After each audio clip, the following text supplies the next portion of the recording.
Nah disitulah kekurangan ibadah perempuan itu, kekurangan ibadah perempuan ini kada kawas sholat ketika dalam keadaan haid ataupun nifas. Kalau lalakian kada pernah non stop sehari 5 kali. Kalau perempuan ada standby-nya, itulah kekurangan perempuan. Kekurangan perempuan. Ibadahnya di situ kurang. Bahkan munnya dipaksakan sholat orang nang dalam keadaan haid, bukan berpahala malah berdosa.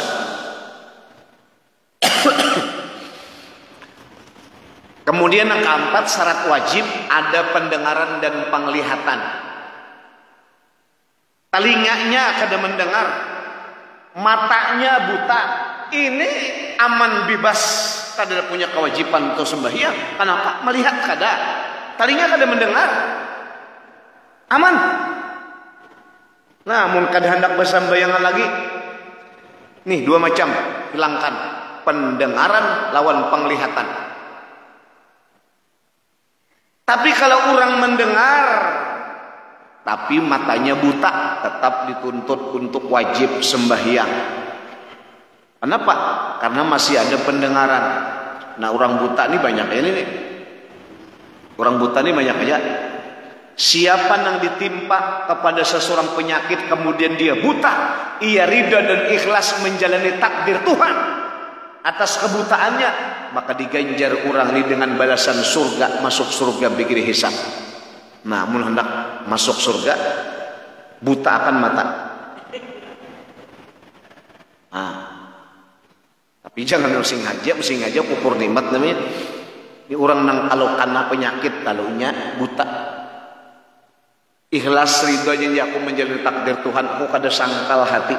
Aku dengan ridha, dengan lapang dada menerima takdir Tuhan. Kada apa-apa, nasibku kayak ini jadinya dijalani ikhlas, balasan surga untuknya. Hidup jadi sebentar, hidup sesaat, abadi di akhirat selama-lamanya. Surga tempat tinggalku, aku lebih senang biarlah menderita dalam keadaan mata kada melihat, buta. Kenapa jadi buta? Katarak kalau tebal. Banyak orang udah katarak, kada melihat lagi buta. Banyak. Dulu melihat aja ya.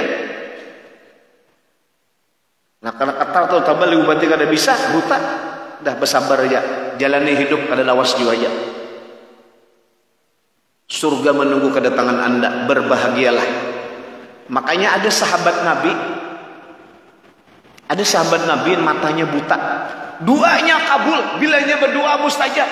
Bilanya berdoa kabul. Matanya buta karena penyakit. Siapa namanya nih? Siapa namanya lupa? Siapa? Lain umatku lain. Lain. Sa'ad bin Abi Waqqas. Kalau kalian salah ingat, Sa'ad bin Abi Waqqas. Ini orang yang gagah berani dalam peperangan, orang yang hebat dalam berjuang di medan laga melawan orang kafir. Sehingga satu ketika dia timpa penyakit, lalu matanya buta. Dan ini makbul doanya. Lalu ada orang buta minta doakan supaya sembuh. Padahal sidin buta.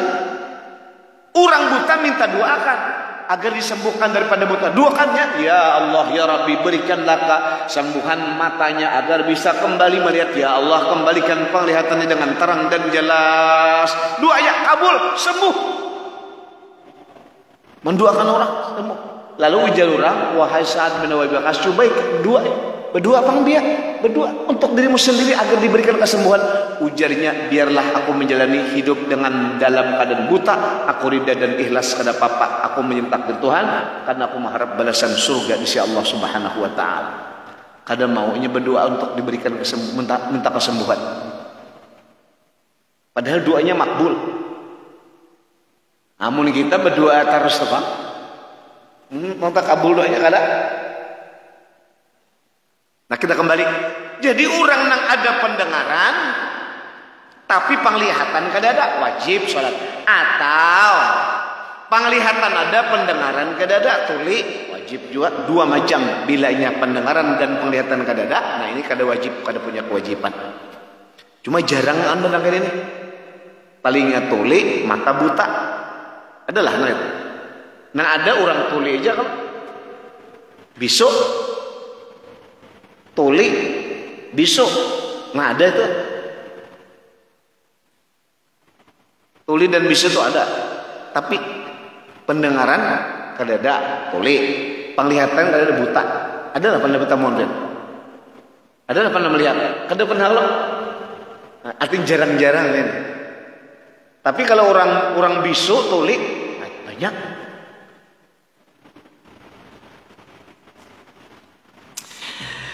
Nah kelima, syarat wajib orang itu punya kewajiban sholat adalah sampai dakwah seruan kepadanya. Guru nang melajari ada. Tapi kalau kada sampai dakwah, dia tinggal di pedalaman. Jauh, pun kada ada. Transportasi ke tempat itu kada bisa dijangkau. Guru nang melajari kada ada di situ. Kada tahu kabar berita. Apalagi jaraknya internet jauh sama sekali.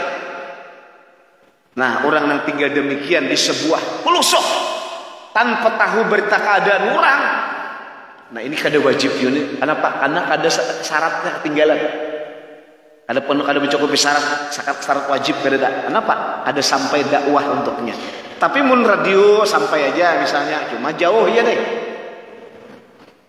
Nah, guru ada aja misalnya di Pulau Semanangkah, bisa saja terjangkau. Nah, ada bisa itu. Nah ini 5 macam ini syarat wajib. Memang syarat wajib nih. Punya kewajiban orang itu di dalam sembahyang. Nah ada pun syarat sah. Beda lagi. Ini terkait masalah sah salat seseorang.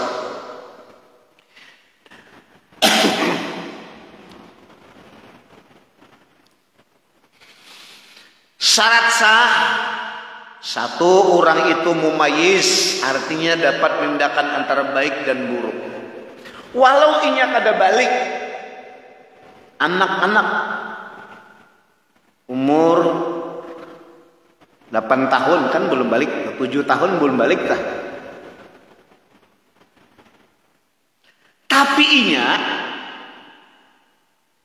bisa membedakan mana baik mana buruk, bacaan bagus.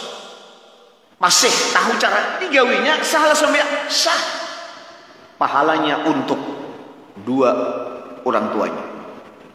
Kenapa? Karena ada syarat sah dimilikinya. Dia mumayyiz. Nah, yang kedua, mengetahui keadaan tentang sembahyang fardu. Syarat sah. Jadi bila orang tuh kada tahu tentang sembahyang, ujar orang maghrib tuh fardu kah, kada kah? Tahu? Fardu kah kada kah? Subuh tuh fardu kah kada kah? Wajib kah kada kah? Tahu aku 4 orang sembahyang. Orang sembahyang orang kada tahunya. Itu adalah sebuah kewajiban, sebuah fardu. Nah kada sah gitu. Harus tahu bahwa nangku gawi ini sembahyang fardu. Nangku gawi ini adalah sembahyang fardu. Zuhur sembahyang apa tadi? Fardu kah sunat? Sunat pada sembahyang zuhur. Nah kada sah karena kada tahunya di gawinya itu adalah fardu. Ia harus mengetahui nangku gawi ini sembahyang fardu.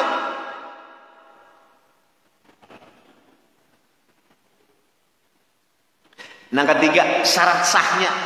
Punya ketinggalan kada sah. Bisa membedakan antara fardu dan sunat. Di dalam semua itu harus bisa membedakan ini nang fardu, ini nang sunat. Ujar orang, mengangkat tangan dalam sembahyang itu waktu takbiratul ihram itu wajib kah, fardu kah, sunat kah? Ujarnya mengangkat tangan waktu takbiratul ihram itu fardu jadinya wajib. Ada boleh itu harus dilakukan. Nah, ada sah itu karenanya kan dia bisa membedakan. Padahal bertakbir mengangkat tangan ini sunat. Nang fardunya, nang wajibnya adalah membaca takbir itu. Allahu Akbar. Nah, bacaan Allahu Akbar itu fardu. Adapun mengangkat tangannya sunat, harus dibedakan. Jangan pukul rata. Allahu Akbar wajib juga, fardu juga. angkat tangannya Pak sama ya juga fardu juga wajib juga. Nah kada sah sembahyang kenapa? Kada bisa membedakan mana nang fardu mana nang sunat. Harus banyak serba-serbinya. Mengangkat tangan, Allah tangannya telapaknya masih hadap kiblat, jangan kayak ini. Ada orang kayak ini Allah luput juga. Cuma tetap sah nih, kenapa? Karena mengangkat tangan sunat aja Pak. Bacaan mang Allahu Akbar takbirnya itu nah wajib. Cuma kada sempurna. Nah sempurnanya hadapkan kiblat, telapak tangannya. Mengangkatnya sampai batas daun telinga. Jangan kaliwatan dari batas telinga. Allahu Akbar nah liwat. Jangan kurang. Allahu Akbar nah kada sempurna.